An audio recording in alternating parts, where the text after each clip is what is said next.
오늘 우리에게 주신 하나님의 말씀은 갈라디아서 2장 15절에서 21절 말씀입니다.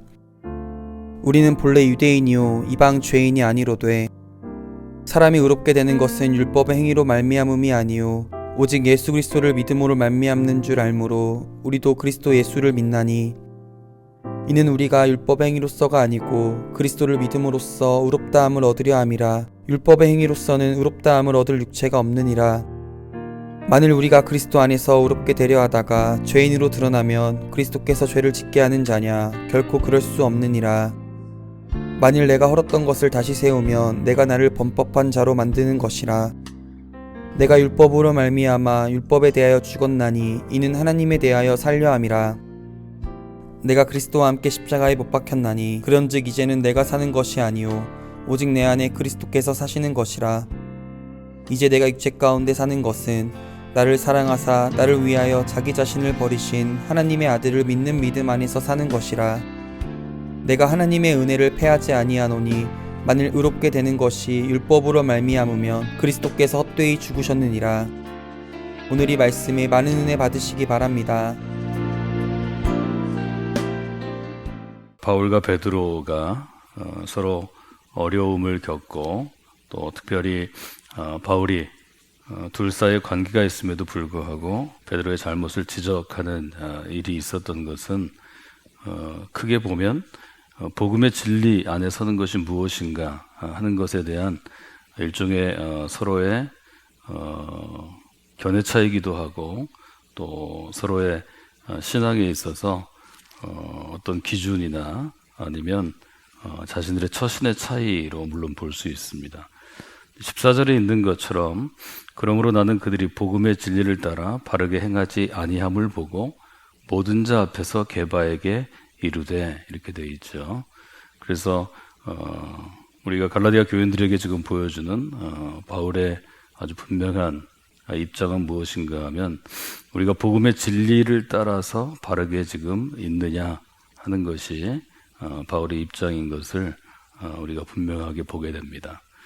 그래서 바울이 얘기하는 복음의 진리는 어떤 것인가 하면 우리가 그리스도의 사람이 되었다는 것은 지금까지 살아왔던 유대교 안에서 율법을 통한 일종의 의로워짐, 율법을 통한 구원이 아니라 그리스도를 믿음으로 우리가 의롭게 되었다 하는 부분을 아주 분명하게 강조해야 하고 그 위에 서야 한다 하는 입장을 저희가 분명히 보게 됩니다. 율법에 대해서 왜 이처럼 바울이 단호한 태도를 취했는가 하는 것을 저희가 볼 필요가 있죠. 그래서 이스라엘 사람들에게 율법을 준 이유가 무엇이냐 이렇게 물어보면 여러 가지를 우리가 얘기할 수 있지만 하나님께서 이스라엘을 선택하시고 원하시는 것은 이스라엘이 하나님의 백성으로 서는 것입니다. 하나님의 백성으로 선다는 것은 의롭게 된 바, 말하자면 의로움을 힘입는 사람들이 되는 거죠. 그래서 구약에 보면 가장 중요한 것이 하나님의 의로움이죠. 그러니까 하나님이 사람을 보실 때 우리가 두 그룹으로 분류한다면 하나님 보시기에 의로운 사람들인가 아니면 의롭지 않은 사람들인가 이런 기준으로 사람을 우리가 볼 수 있다는 거죠. 우리가 잘 아는 것처럼 아브라함의 이야기에서 우리가 볼 수 있는 건 하나님께서는 하나님이 선택한 사람이 좀 의롭게 살아가는 것을 원하신다 하는 걸 저희들이 볼 수 있습니다. 그런데 사람이 노력해서 이제 의롭게 될 수 있느냐 이렇게 이제 우리가 반대로 질문할 수 있는데 사람이 노력해서 의롭게 되는 게 사실은 불가능하다는 거죠. 모든 사람은 아무리 노력해도 100% 의롭게 살 수는 없는 것이다 하는 점을 저희가 볼 수 있습니다. 그래서 이제 율법을 하나님께서 주신 이유는 무엇이 의로운 것이고 무엇이 의롭지 않은 것인가. 의롭지 않은 것을 우리가 인간의 죄라고 본다면 율법을 통해서 우리가 의로운 것과 그렇지 않은 것을 결과적으로 알게 되죠. 근데 이제 기준이 있으면 어떤 문제가 생기는가 하면 우리가 의롭게 살 때는 괜찮은데 의롭게 살지 못할 때는 일종의 처벌을 받게 되어 있는 거죠. 그러니까 모든 법이 있으면 규칙이 있으면 규칙을 어기는 것에 대한 처벌이 있죠. 그래서 규칙을 어긴 것의 처벌은 결국은 대가를 치르는 것이고 그 대가 치르는 것이 바로 제사로 이어집니다. 하나님께 나아가는 방법 중에 중요한 것이 하나님 율법을 좀 지키는 사람이 되라 하는 것이고 하나님 율법을 온전히 지키는 것은 인간에게 불가능하기 때문에 제사를 제정하신 거죠. 그래서 제사의 의미는 제물의 피 흘림인데 그것은 인간이 하나님께 나아갈 때는 온전히 의롭게 나가는 것이 불가능하기 때문에 무엇인가 대가를 치러야 되는데 그 피 흘림의 대가, 죽음의 대가를 내가 계속 죽을 수 없으니까 나 대신 제물을 쓰는 거죠. 희생 제물을 쓰는 거죠. 그래서 소나 양이나 비둘기와 같은 짐승의 대가를 치름으로 우리가 하나님 앞에 나아갈 수 있는 길이 열렸다. 이것이 이제 유대인이 가지고 있는 율법과 제사의 의미라고 볼 수 있습니다. 근데 우리가 믿음으로 말미암아서 살아간다는 것은 어떤 것을 의미하는가 하면 우리가 제물을 통해서 하나님께 나아가는 것을 그리스도의 십자가가 그 일을 대신해 주었다는 것. 그것이 바울이 우리에게 주는 그리스도의 구속, 속죄의 의미라고 우리가 볼 수 있습니다. 그러니까 이 점을 이제 아주 분명하게 갈라디아 교인들한테 물어보는 거죠. 그래서 우리가 믿음으로 의롭게 되었다 하는 것을 잘 생각할 필요가 있습니다. 말하자면 이제 누군가 우리에게 물어볼 수 있죠. 당신이 지금 의로운 존재입니까? 그러면 그때 대답할 때 우리는 언뜻 어떤 생각을 하냐면 내가 어제 어떤 일을 했고 또 일주일간 이러이러한 일을 했는데 이것은 그리스도인으로서 양심에 부끄러운 것이다. 그러니까 난 지금 의로운 상태가 아니다. 이런 생각을 우리가 금세 갖게 되는 거죠. 그런데 우리가 실제로는 신학적으로 보면 하나님께서는 우리가 어떤 일을 조금 잘해서 의롭다 그러고 어떤 일을 못해서 의롭지 않다 이렇게 이야기하는 게 아니고 우리가 예수 그리스도 안에서 새로운 생명을 얻으면 즉 그리스도의 사람이 되면 하나님은 우리를 의로운 사람으로 여겨주신다는 거죠. 의로운 사람으로 일종의 인정해 주신다는 거죠. 그것은 나의 의로움 때문이 아니고 그리스도께서 나의 의롭지 못한 것에 대해서 제물이 되셨기 때문에 그렇기 때문에 우리가 의로운 사람으로 인정을 받는다는 거죠. 그래서 우리가 이제 실제로 보면 우리 안에는 여러 가지 어려움들이 늘 있지만 말하자면 잘못이라든지 또 의롭지 않은 점이라든지 죄의 문제가 늘 우리 가운데 있지만 우리는 오늘 아침에도 하루를 시작할 때 하나님이 나를 선택하시고 그리스도의 십자가 그 대가로 십자가의 복음으로 우리를 의롭게 해주셨으니 제가 의로운 존재로 살아가도록 노력하겠습니다. 이렇게 우리가 이야기하고 또 고백하고 결단하고 살아가는 것이 이제 옳다는 거죠. 그러니까 바울은 이 점을 분명히 합니다. 우리가 뭘 잘했을 때나 잘못했을 때나 그리스도 안에 있으면 우리는 이미 하나님이 보실 때 의롭다고 인정해 주신 존재라는 거죠. 그러니까 우리가 실제적으로 의롭다는 게 아니라 하나님이 의롭다고 인정해 주셨기 때문에 우리는 그 안에서 믿음으로 이 의로운 삶을 살아가도록 노력하는 것, 그것이 중요하다는 점을 바울은 계속해서 이제 강조하는 것을 여러분들이 돌아보시면 좋을 것 같습니다. 그래서 바울은 특별히 우리가 믿음으로 의롭게 사는 것에 대해서 그리스도와 관련해서 어떻게 해석하는가 하면 20절은 뭐 저에게 가장 잘 알려진 갈라디아서의 구절 중에 하나죠. 여기 바울은 그렇게 얘기합니다. 내가 그리스도와 함께 십자가에 못 박혔습니다. 이렇게 딱 표현하죠. 그래서 내가 그리스도와 함께 십자가에 못 박혔기 때문에 지금 사는 것, 이제 사는 것은 내가 아닙니다. 그리고 오직 내 안에 그리스도께서 사시는 것입니다. 이 고백 때문에 우리가 믿음으로 사는 것이 어떤 것인가에 대해서 일종의 새로운 해석을 갖게 됩니다. 율법 규칙에 따르면 죄를 지은 사람이 대가를 치르는 거죠. 그런데 우리는 그리스도께서 우리의 죄, 즉 우리가 죄 지었지만 그리스도께서 십자가에 달리심으로 대가를 치루었다. 이것이 대속의 은총입니다. 하나님이 우리를 대신해서 십자가를 치셨다. 그 부분을 분명히 알려주셨고 그 다음에는 이제 내가 살아가는 게 아니고 나를 십자가에 못 박으면 십자가에 못 박는다는 것은 비유로 얘기했지만 결국 죽는 것입니다. 십자가 향한 사형이니까요. 그래서 나를 십자가에 못 박으면 나는 죽은 것이고 그리스도인으로 살아가는 삶은 내 안에 계신 그리스도께서 사시는 것이다. 그렇기 때문에 우리는 그리스도와 함께 사는 것이다. 혹은 그리스도와 같이 사는 것이다. 이런 아주 분명한 해석을 하는 것을 저희가 보게 됩니다. 그래서 이것이 굉장히 신학적인 해석이지만 우리가 실제로 삶에 적용해 보면 그리스도인이 됐다는 것이 무엇인지를 아주 분명하게 우리에게 알려주는 거죠.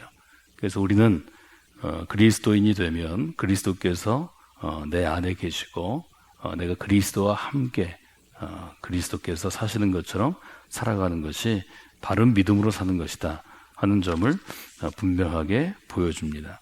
그래서 한 번 더 그것을 해석한 것은 오직 내 안에 그리스도께서 사시는 것인데 이제는 내가 육체 가운데 사는 것은 나를 사랑하사 나를 위하여 자신을 버리신 하나님의 아들을 믿는 믿음 안에 사는 것이다. 지금 내 안에 그리스도께서 사신다는 것은 그 아들을 믿는 믿음 안에서 살아가는 것이다. 이렇게 해석합니다. 우리가 복음의 진리 안에 산다는 것은 내가 그리스도를 믿음으로 그 아들을 믿는 믿음 안에서 사는 것이고 이것은 곧 그리스도께서 내 안에 사시는 것과 동일하다.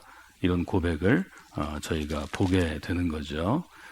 그래서 이 점을 아주 갈라디아 교인들에게 분명하게 이야기하는 것을 저희들이 보게 됩니다. 근데 실제로는 갈라디아 교인들이 이 말을 이해하지 못했죠.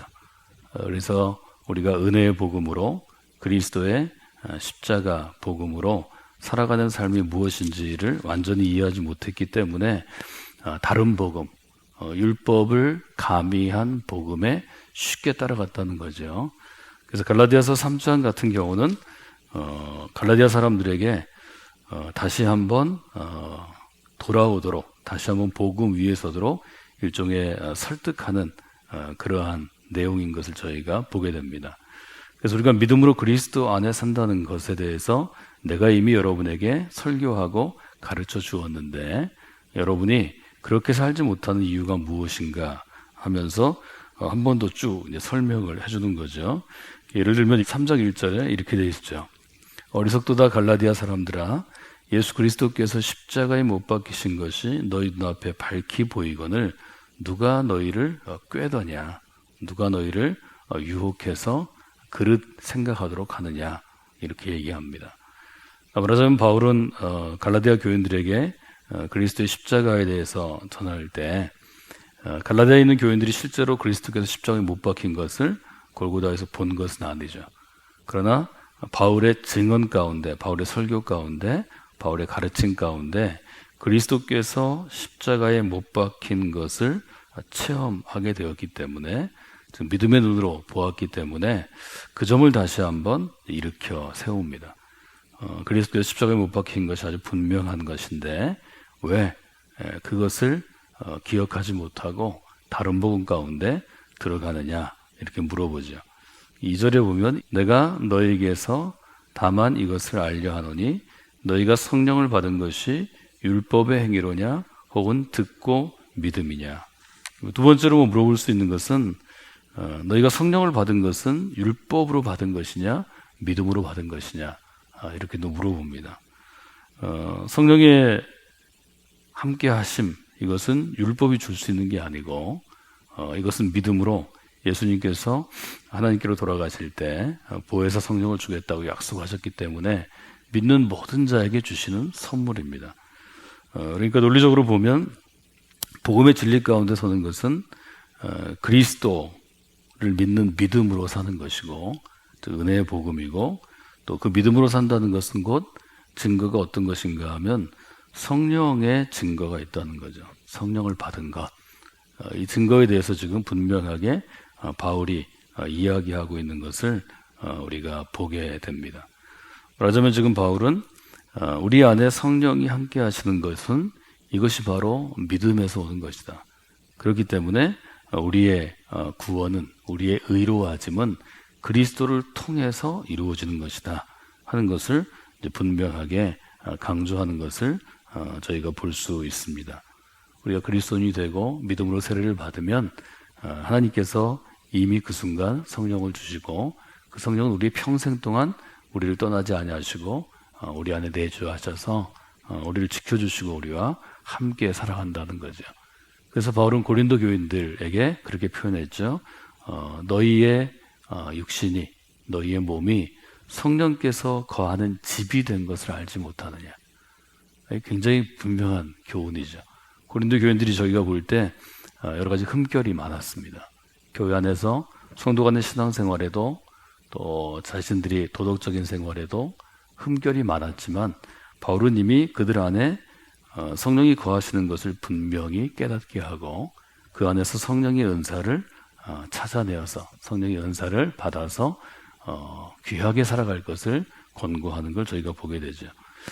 바울은 복음의 진리 안에 선다는 것은 어떤 것인가를 지금 계속해서 우리에게 설명해 주는데 지금 11절부터 마지막 절까지 해서 우리에게 알려주는 것은 복음의 진리 안에 서는 것은 결국 그리스도와 함께 하는 것이고 그리스도와 함께 살아가는 삶이다 하는 점을 아주 분명하게 갈라디아 교인들에게 알려주는 거죠. 그래서 우리가 이 은혜의 복음 안에 있지 아니하고 다시 율법으로 돌아간다면 율법의 삶에서는 그리스도의 역할이 없다는 점을 강조하는 것 여러분들이 보실 수 있습니다.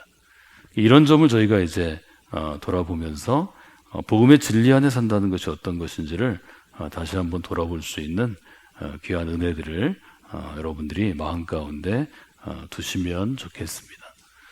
그래서 우리가 복음의 진리 안에 살려고 노력하지 아니하면 지금 갈라디아 교인들은 다시 율법으로 돌아갈 수 있다는 거죠.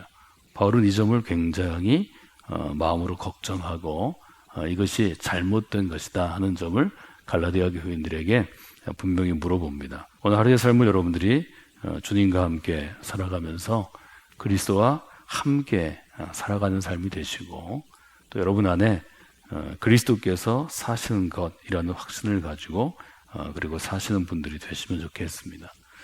또 하나 생각할 것은 우리가 언제나 믿음의 기준으로 볼 때는 오늘 하루의 삶이 부족하고 잘못된 것들이 있겠지만 그럼에도 불구하고 하나님이 우리 약함에도 불구하고 우리의 부족함에도 불구하고 우리를 여전히 하나님의 자녀로 인정하시고 또 하나님의 자녀로 살아갈 것을 기대하신다는 점도 우리가 마음 가운데 늘 둬야 합니다. 그래서 우리가 이 땅 가운데 살아가는 것이 늘 하나님의 인도 가운데 살려고 노력하면 우리가 더 그리스도인답게 살 수 있다는 것을 마음에 두시고 여러분들이 마음으로 더 큰 격려와 또 믿음을 갖는 그런 하루가 되시면 좋겠습니다.